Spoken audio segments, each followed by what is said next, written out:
il l'a doté d'un cerveau, il l'a doté de souveraineté. Voilà, c'est-à-dire autre chose, la justice divine, c'est-à-dire la double peine. Ah non, non. Il faut séparer. Il faut arrêter. C'est un autre aspect du problème, la séparation. Il faut arrêter de faire croire aux gens que tous nos problèmes sont dans l'islam. L'islam, il invite au travail. Il appelle les musulmans à travailler. Et l'islam, ce n'est pas la religion des paresseux. L'islam, il peut s'adapter. Un exemple, sécularisation. La sécularisation, c'est-à-dire le rétrécissement de la religion dans le champ social. C'est ça la sécularisation. Omar ibn al-Khattab, c'est un calife de l'islam qui a vécu avec le prophète. Il a connu le prophète. C'est-à-dire, Machid Menouala. Il n'est pas venu des années après, des siècles après. Omar ibn al-Khattab, il a abrogé l'application d'un verset coranique. Le verset qui appelle à l'imputation de la main du voleur, on ne l'applique plus. Et pourtant, c'est un verset coranique. Ils étaient à quelques années de la révélation. C'est-à-dire, il y avait une grande force. C'était puissant. La religion était d'une puissance inimaginable. Pourquoi? Il a donné la raison. S'il y a une misère qui s'est abattue sur le pays, on ne peut pas se permettre d'amputer la main à un voleur. Et pourtant, c'est une principe coranique. C'est un acte de sécularisation. C'est quoi un acte? C'est-à-dire, il faut adapter l'islam. Et, on les 5 piliers. Oui, là, on ne discute pas. Mais, Omar lui-même, il y a d'autres actes de sécularisation dans l'islam. Ce n'est pas le moment d'étaler tout ça, de rentrer dans... Mais il faut arrêter de faire croire que les solutions à nos problèmes sont dans l'islam. Ce n'est pas vrai. وتصفضلهم كانت تفابريكي الدواء ذاك القران وتصفضلهم كنخدم لافيو ذاك القران وتصفضل فيه وتصفضل فيه زمر تصفض دو تري بون كونساي تصفض دو تري بون كونساي تصفض une certaine tranquillité de l'âme tu peux trouver si ça t'arrange mais il ne faut pas croire que nos problèmes non s'il y a une grande hypocrisie on ne produit rien si les solutions à nos problèmes étaient toutes dans l'islam. Ça serait depuis longtemps qu'on le saurait. Il n'y a aucun pays musulman développé.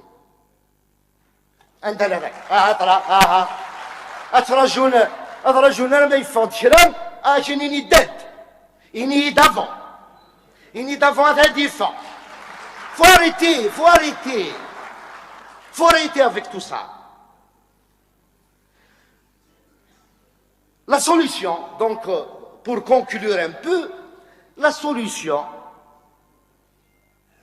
concrètement, c'est un état de droit régionalisé, c'est ma proposition, c'est un état de droit régionalisé dans le cadre des principes démocratiques. Il n'y a pas autre solution, il n'y a pas une autre solution. Maintenant, avec ça, on aura concrétisé la Deuxième République. C'est ça le contenu de la Deuxième République. Et qui est celle de Abban, de Boudiaf, de Ben Mehdi, de Ben Boulaïd, d'Aït Ahmed et de tous les autres. Pratiquement maintenant, sur les modalités pratiques, la question des autres, si on est d'accord avec ça,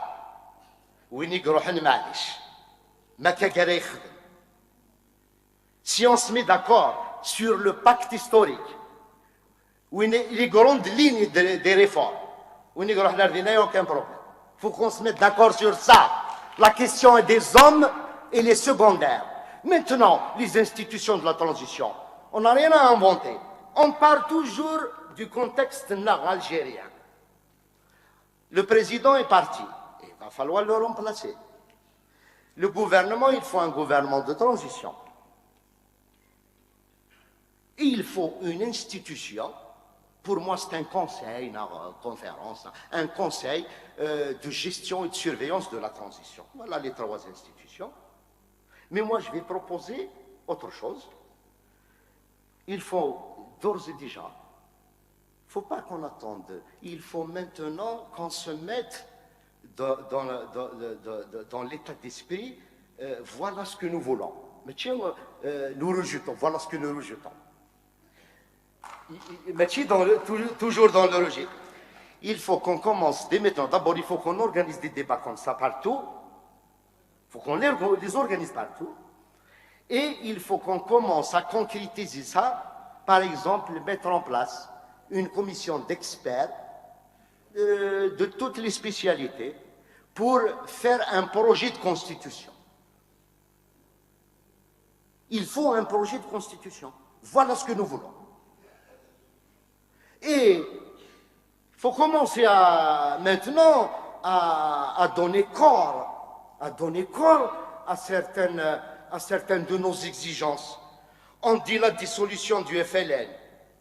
Mais c'est le moment de récupérer les locaux du FLN et de les mettre à la disposition du mouvement. La dissolution du FLN, il faut qu'on récupère les locaux. Parce qu'on peut déconstruire le système. On peut le déconstruire par le haut, la transition démocratique. Mais on peut aussi, et ce n'est pas exclusif, on peut aussi commencer à les déconstruire par le bas. Les walis, c'est l'incarnation du système. L'incarnation du système. Maintenant, wali, c'est dans le pouvoir réel, ou les décideurs. Sinon, au niveau des wilayas, il n'y a pas de décideurs. Les walis, ils sous la coupe de patron de bar. Voilà. Ce n'est pas normal. Le wali, il fait la pluie et le beau temps. Le directeur du port, il fait la pluie et le beau temps. Le directeur de l'aéroport, la même chose. Bon, oui, mais le symbole du pouvoir dans la wilaya, c'est le wali. Il est temps, je ne sais pas, maintenant, dans quelques jours, qu'on leur demande de partir, on va confier la wilaya à la PWI. À la PWI, on va nous les maires. La PWI, on va renforcer la PWI par l'ensemble des maires. Les 50 de maires de la wilaya. Les 50 de maires plus la PWI, nous venons gérer la wilaya. Moi, je fais confiance aux élus locaux. Je fais confiance aux élus locaux.